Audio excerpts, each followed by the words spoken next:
Assalamualaikum warahmatullahi wabarakatuh. Halo teman-teman, bertemu saya lagi, Frandi. Hari ini saya akan memperkenalkan salah satu perusahaan saya, yaitu PT Kreasi Media Solusindo atau PT KMS. Mau tahu apa aja yang ada di dalam? Langsung aja kita masuk ya. Oke.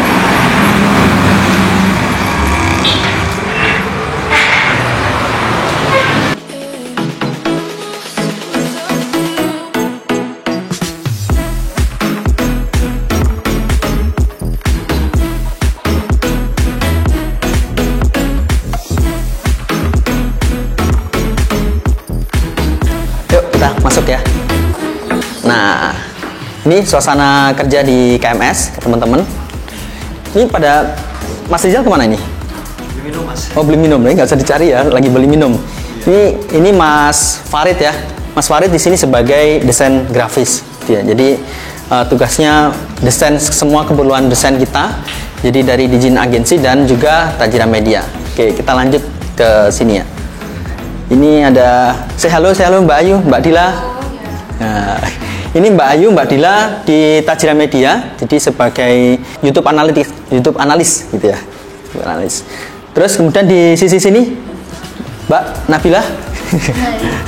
Ini Mbak Nabila, kemudian ada Mbak Nanda dan Mbak Fitria. Mbak Nabila ini sebagai video editor, jadi ini yang ngedit video. Kemudian Mbak Nanda sebagai apa, Mbak Nanda? Saya sebagai apa ya Mas Randi? Mbak Nanda ini sebagai content writer, ya, content writer berduet dengan Mbak Fitria, content writer, copywriter, semuanya tentang penulisan, kemudian copywriting semuanya oleh Mbak Nanda dan Mbak Fitria. Oke, kita ke ruangan sebelah ya. Oke, lanjut. Nah, ke ruangan sebelah ini tim kita ternyata banyak perempuannya ya. Banyak perempuannya. Halo, Mbak Ervin. Ya. Ini Mbak Ervin, kemudian ada sebelahnya ada Mbak Rinjani, kemudian di sini ada Mbak Yeni, dan terakhir adalah Mbak Aziza. Mbak Ervin ini sebagai apa, Mbak Ervin? Saya sebagai social media expert. Ya, sebagai social media expert, jadi yang ngelola sosial media kita, Instagram terutama ya, karena kita aktif di Instagram, kemudian Facebook dan juga YouTube gitu. Terus kemudian ada Mbak Rinjani. Mbak Rinjani adalah deal maker kita, jadi bahasanya closing atau CS itu ya, CS. Kalau di bahasa kita namanya ada deal maker. Kemudian ada Mbak Yeni dan Mbak Azizah sebagai video editor juga. Kita lihat lagi ngedit apa ini? Lagi ngedit. Ya, ini salah satu video kita ya, lagi diproduksi dalam proses editing. Mbak Azizah. Oke, lanjut ke ruangan sebelah. Masih ada ruangan sebelah satunya kayaknya. Oke, di ruangan sebelah ini. Nah, yang pertama ada Mbak Vika. Halo Mbak Vika. Ya, ini ya. Di ruangan ini paling cantik ya Mbak Vika ya. Karena yang lain ada mas-mas di sini. Mbak Vika ini sebagai brand ambassador kita. Jadi kalau kita bikin konten iklan, ini Mbak Vika yang sebagai brand ambassadornya. Kemudian halo guys. Ya, Ini Mas Nur. Ini kita jauh-jauh ekspor, import ya, import dari Cirebon ya Mas ya, dari Cirebon. Padahal KMS ini ada di Pare Kediri ya. Tapi Mas Nur ini ada kita import dari Cirebon. Beliau adalah CMO, Direktur Marketing. Di sini kalau spesifikasinya beliau adalah sebagai SEO expert. Jadi website kita yang bisnis kita rata-rata yang ini di page one-kan semua oleh Mas Nur itu. Jadi kalau nggak page one, nah ini tanggung jawab ini Mas Nur itu ya. Harus ranking 1 gitu ya, ranking 1. Ketika bisnis kita nggak bisa ditemukan di Google, maka itu nggak masuk kategori bisnis gitu ya. Oke. Dan terakhir ini ada siapa? Perkenalan. Halo. Ya, perkenalkan nama saya Zainul Hakim. Saya dari Probolinggo. Jadi saya import juga, guys. Ya, Import. itu. Ini Mas Zainul ini sebagai advertiser. Jadi kita ada sumber traffic itu adalah ada paid traffic, ada organic traffic. Kalau organic traffic itu ada SEO tadi ya. Terus kemudian sosial media. Nah, untuk yang paid traffic ini adalah semua traffic source yang berbayar. Misalkan Facebook Ads, Instagram Ads, YouTube Ads, ataupun Google Ads. Ini tanggung jawab oleh Mas Zainul.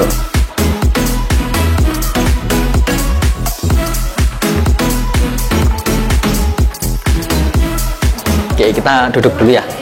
Sini. Oke.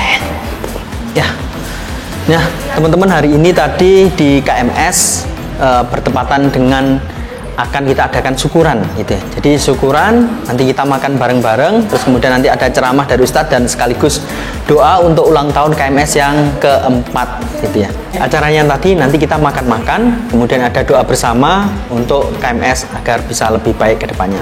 Oke, langsung saja kita proses berikutnya. Oke, siap.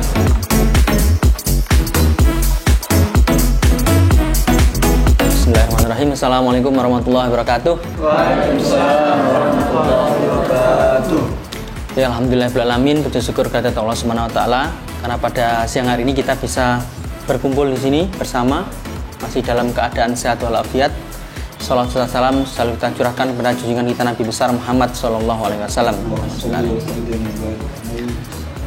Semangat pagi. Oke, alhamdulillah. Jadi hari ini merupakan hari yang spesial gitu ya. Karena ada syukuran milad KMS yang keempat gitu. Milad KMS keempat ini ketika kita hitung dari mulai kita beraktivitas start gitu. Tapi kalau secara legalitas perusahaan kita daftarkan atas nama PT itu baru 2 tahun kurang, masih kurang, belum genap 2 tahun gitu. Jadi memang kalau misalkan kita masih balita gitu ya, kalau seukuran orang 4 tahun itu masih balita, masih banyak hal yang belum kita tahu gitu ya, banyak hal yang belum kita tahu. Dan memang perjalanan kita ini memang mulai dari nol gitu ya. Dari saya sendiri pertama hanya mengelola YouTube saya sendiri, terus kemudian dibantu istri, kemudian dibantu teman-teman, yang pertama itu Mbak Elva, kemudian Mbak Ayu, Mbak Ana gitu ya. Terus kemudian kita pindah ke tempat kantor kita tuh, pindah ke Cangkring, ke yang kontrakannya Pak Saipul itu. Terus pindah ke sini itu tahun 2019 awal ya, kita pindah ke sini, baru pindah ke sini seperti itu.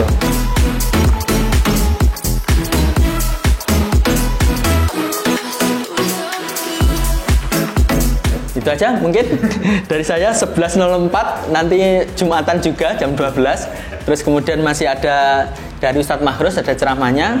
Kurang lebihnya mohon maaf dari saya. Assalamualaikum warahmatullahi wabarakatuh. Waalaikumsalam warahmatullahi wabarakatuh.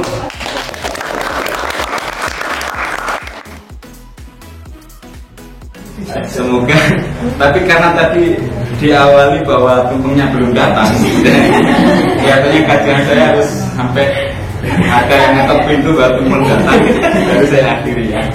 Kalau saudara, ada amalan dunia yang karena baiknya niat menjadi amalan akhirat, dan pun demikian sebaliknya, ada amalan akhirat karena buruknya niat jadi amalan dunia. Jadi soleh itu bisa soleh duniawi, juga bisa soleh ukhrawi. Ya. Mana yang paling bagus gitu?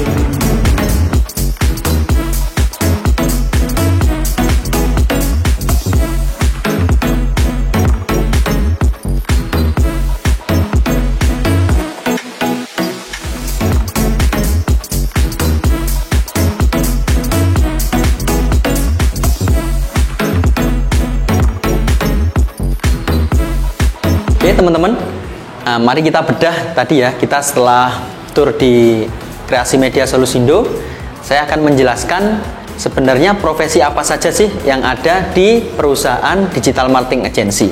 Atau kalau bagi teman-teman yang mempunyai perusahaan, kemudian ada bagian marketing dan ada bagian digital marketingnya, kira-kira idealnya seperti apa sih, profesinya apa saja yang ada. Nah, kita akan bedah. Yang pertama, biar kita memudahkan harus apa saja sih orang-orang yang ada di dalamnya, maka akan kita buat dulu funnel marketingnya atau customer journey. Jadi yang pertama di awal itu adalah awareness.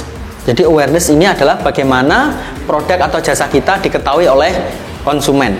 Maka yang ada di sini di awareness ini paling nggak ada dua, yaitu ada content maker dan kita membahas traffic source. Content maker ini adalah orang yang membuat konten. Otomatis kalau kita ingin memperkenalkan atau mempromosikan produk atau jasa kita, otomatis harus kita kemas dalam sebuah konten yang itu nanti akan dipromosikan. Jadi di content maker ini ada biasanya videographer. Videographer berarti orang yang shoot gitu ya, melakukan syuting. Kemudian ada video editor. Nah, video editor. Terus kemudian kalau butuh teman-teman untuk konten iklannya, brand ambassador nih, bisa masuk brand ambassador. Dan juga biasanya teman-teman butuh artikel gitu ya, itu bisa dengan copywriter. Copywriter. Nah, di awareness saja sudah ada 4 profesi ada 4 profesi yang terlibat. Kemudian di traffic source ini adalah orang yang mendatangkan traffic. Kalau kita bicara traffic source ini ada paling nggak dibagi 3. Jadi on traffic, kemudian free traffic, dan terakhir adalah paid traffic. Oke. Yang pertama adalah on traffic. On traffic ini adalah traffic yang bisa kita kendalikan secara penuh. On traffic ini kita bisa email gitu ya, email marketing, email dan juga WhatsApp. Kemudian free traffic adalah semua yang bisa mendatangkan traffic dengan cara gratisan, tapi kita nggak bisa mengendalikan penuh. Contohnya sosial media, contohnya Instagram, YouTube, Facebook.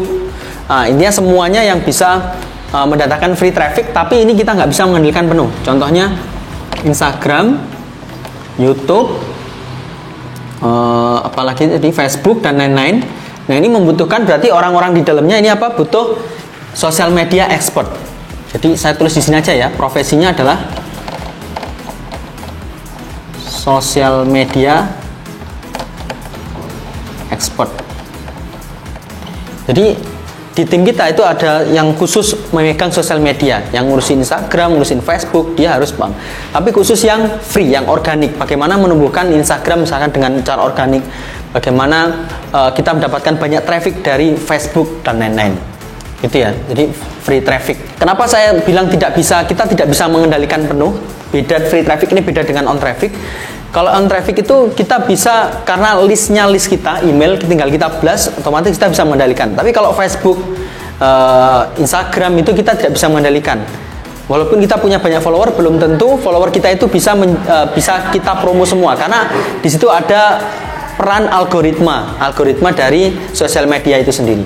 Dan terakhir adalah paid traffic. Paid traffic ini seperti Facebook Ads, Instagram Ads, kemudian Google Ads, Twitter Ads, YouTube Ads dan lain-lain, semuanya yang tentang iklan, bagaimana kita beriklan. Maka profesi yang ada di situ disebut dengan advertiser.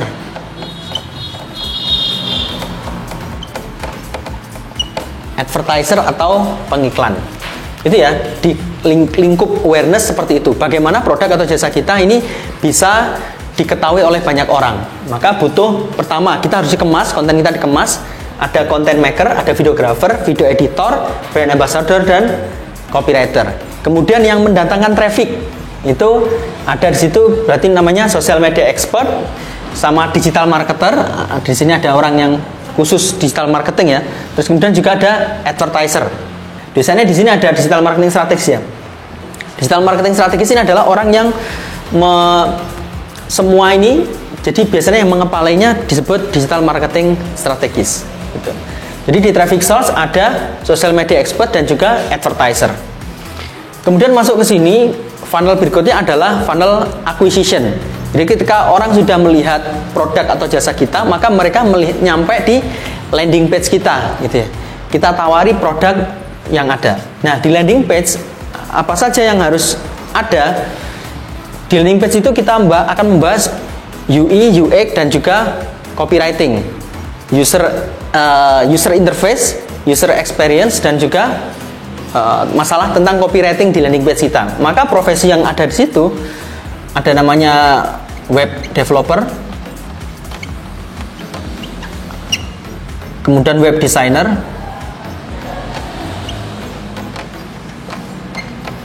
Web developer, web designer, dan copywritingnya adalah berarti copywriter.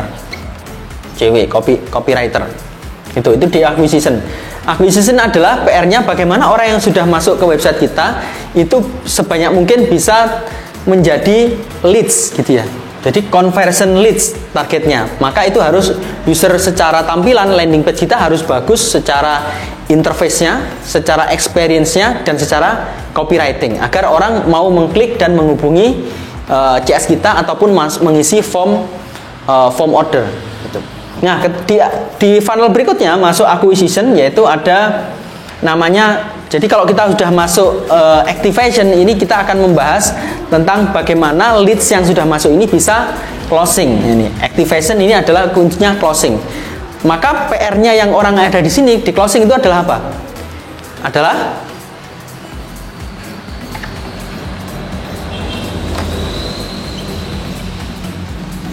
customer service atau biasanya deal maker. Nah, kalau di saya namanya deal maker. Jadi orang bagaimana deal, bagaimana closing gitu ya. Itu di activation. Maka kita punya tim yang ada deal maker dan atau biasanya orang nyebutnya customer service. Kemudian di funnel berikutnya ketika sudah closing, PR selanjutnya tidak sampai selesai di situ ya.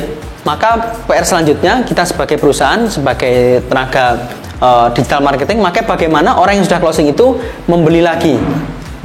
Bahasanya adalah retention. Bagaimana orang bisa membeli lagi. Nah, di situ banyak faktor ya mempengaruhi orang membeli lagi. Otomatis tentang kualitas produk kita gitu ya. Maka di sini ada namanya produk, ada orang-orang produk manager gitu ya. Atau R&D juga bisa masuk di sini. Di R&D karena berhubungan dengan inovasi produk kita, misalkan ada kekurangan ini, maka kita harus memperbaikinya, maka itu urusannya di R&D. Inovasi produk kita di mana? Itu mempengaruhi retention juga. Di sini juga masih terlibat ada namanya customer care. Nah, saya singkat aja ya, tempatnya nggak cukup. Oh, di sini aja lah. CC. Saya singkat CC, customer care. Jadi bagaimana, karena orang membeli produk kita lagi itu bukan hanya tentang masalah dimensi produk. Kalau dimensi produk wajib produk kita udah bagus, jasa kita harus bagus, tapi ada dimensi-dimensi lain orang mempengaruhi untuk membeli lagi. Misalkan tentang service gitu ya, tentang keramahannya, terus kemudian tentang kemudahan untuk membeli lagi dan lain-lain. Ya, di situ. Terus kemudian selanjutnya, PR kita selanjutnya adalah bagaimana konsumen yang sudah membeli ini mereka mereferensikan ke orang lain. Ya. Nah, tugas kita adalah bagaimana orang ini bisa mereferensikan. Jadi kita bisa membuat program untuk mendorong mereka agar mempromosikan atau merekomendasikan produk kita. Maka di sini kita bahas masalah affiliate. Gitu. Profesi apa yang mengurusi affiliate itu biasanya disebut dengan produk JV ya. JV manager. Atau kalau kita pakai cara konvensional, distributor, agen. Nah, maka di sini ada yang tugasnya juga mengurusi untuk distributor, agen, reseller seperti itu. Namanya macam-macam. Ada yang JV manager, ada yang kepala misalkan. Kepala untuk urusan referral gitu ya. Dan lain-lain. Nah, terakhir ujung dari semua customer journey ini adalah bagaimana kita bisa memaksimalkan revenue atau pendapatan dari perusahaan. Untuk revenue, bagaimana orang yang sudah menjadi konsumen kita ini bisa membeli lebih banyak, membeli produk kita yang lain, gitu ya. Maka kita bahasnya di sini adalah cross selling dan juga upselling. Kalau cross selling itu horizontal, berarti misalkan kita punya produk pertama. Misal contohlah perusahaan kita adalah perusahaan kosmetik. Yang kita jual pertama adalah misalkan lipstick gitu ya. Ketika orang udah beli lipstick, kita bisa tawari mereka yang horizontal, produk-produk kita yang lain. Misalkan bedak gitu ya, atau pemutih wajah, atau hand body dan lain-lain. Nanti horizontal. Terus kemudian kita bisa juga menawarkan upselling. Jadi produk kita yang lebih mahal. Misalkan oh kakak sekarang masih beli produk kita, sebenarnya lipstiknya ada yang lebih bagus loh kak gitu. Ini harganya premium, dipakai artis-artis dan segala macam. Itu artinya upselling. Jadi masih sama jualan lipstik, tapi listriknya yang lebih mahal gitu ya, lebih mahal di upselling. Nah, ini masih ada perannya juga customer service. Nah, ada perannya customer service, customer care gitu ya. Dan juga R&D. R&D ini masuk kenapa? Karena dia meng-create produk. Konsumen kita ditanya, dilakukan apa namanya? Kita ngadakan survei, nanya-nanya keinginannya apa sih gitu ya produknya. Nah, apa yang diinginkan orang atau keluhan-keluhan yang diberikan konsumen kepada kita itu akan harusnya menjadi evaluasi buat tim R&D, tim inovasi untuk membuat produk yang lebih bagus. Ketika ada perbaikan itu bisa langsung kita perbaiki sehingga produk kita lebih bagus, atau ada produk-produk lain yang diinginkan dan itu langsung dieksekusi oleh tim R&D ataupun ininya macam-macam, ada namanya product manager dan lain-lain. Intinya di sini yang terlibat seperti itu. Nah, itulah teman-teman tadi profesi-profesi apa saja yang ada di perusahaan digital marketing agency. Jadi ini juga bisa buat gambaran teman-teman, misalkan di perusahaannya pengen membentuk tim digital marketing. Memang ini terlalu banyak. Kalau teman-teman memang fokusnya bukan di marketing perusahaannya, bisa dipersingkat. Misalkan di content maker ini bisa cukup 1 orang, tidak perlu ada 4 orang.